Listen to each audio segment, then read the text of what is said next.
જય માતાજી મિત્રો, આજે આ સંજયભાઈનો પાનનો ગલ્લો છે જય વિયોસ પાન સેન્ટર. ત્યાં સંજયભાઈની દુકાને અંદાજે 20 થી 25,000 રૂપિયા છે. અને પાનના ગલ્લે આ ભાઈ પાકીટ ભૂલી ગયા હતા અને સંજયભાઈને આજે સંજયભાઈએ માનવતા સાબિત કરી દીધી છે કે જેનું હોય એનું આપણે પાછું દઈ દેવું હોય. મને દુકાને કહેવાયા કે આ એક પાકીટ આપણે ભૂલી ગયા, આપણે પાછું દઈ દેવાનું. અને આની પેલા હમણાં કલાક પહેલા જ એક પાકીટ પાછું આપ્યું એક ભાઈને.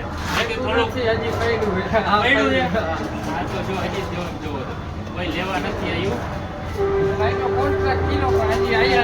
કોન્ટેક્ટ થઈ ગયો અને આ માનવતા સાબિત કરી છે સંજયભાઈએ.